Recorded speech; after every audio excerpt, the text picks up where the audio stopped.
falls down the priority list, somewhere under keep new human alive, and try to find a pair of pants that fits my now hamburger-shaped vagina.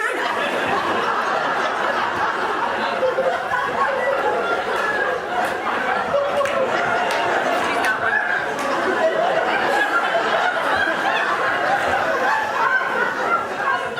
Until my husband gets a new job and we are suddenly in the throes of moving to a new city. Now I am in a bind. One that gives me a newfound respect for serial killers. You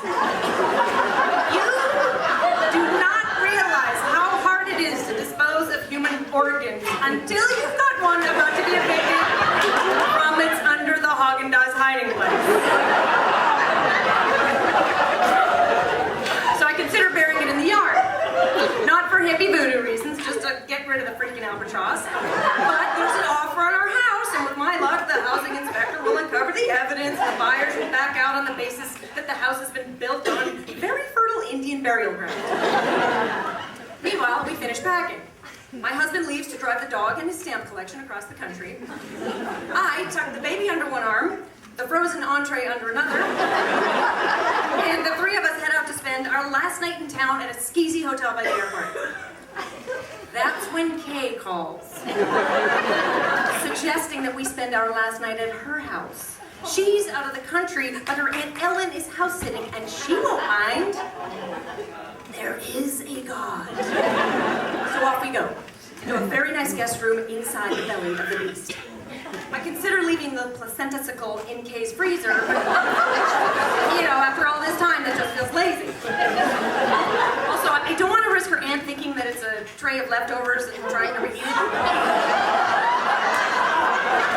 Surely that's got to be illegal in most states. So I will do the next best thing. I will bury it in Kay's yard. Now it is the morning of our departure. The baby is napping.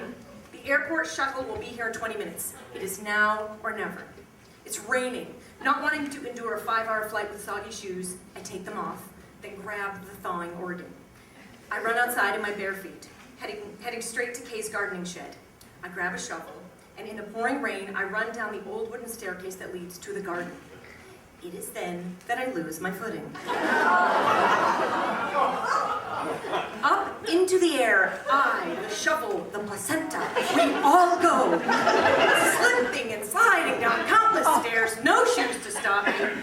As I watch the shovel spin in the air above my head, it occurs to me that I may die in the next moment. I will have made it through childbirth, only to be killed by the placenta almost 9 months later. Oh, the irony.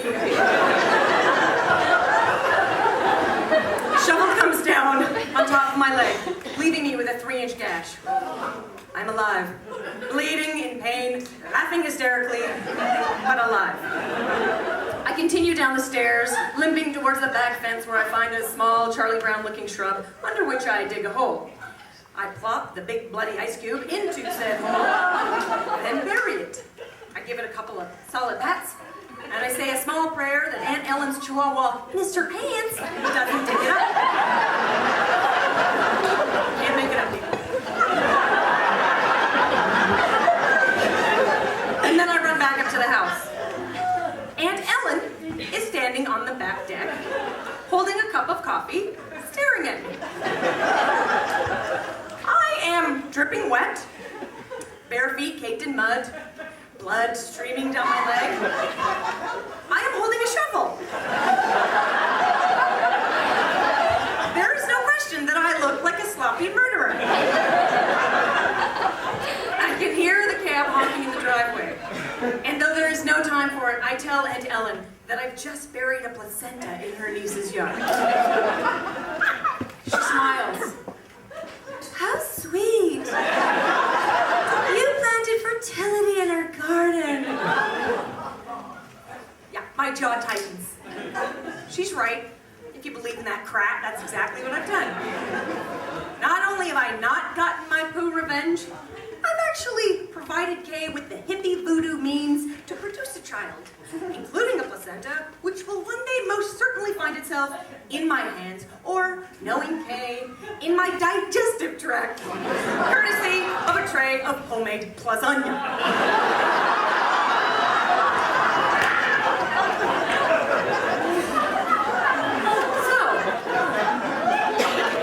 So here I am, back at square one of my poo revenge plot.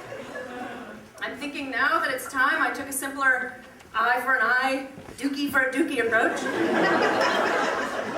My birthday is next month, and until then, I'll be stocking up on gift boxes and eating plenty of roughage.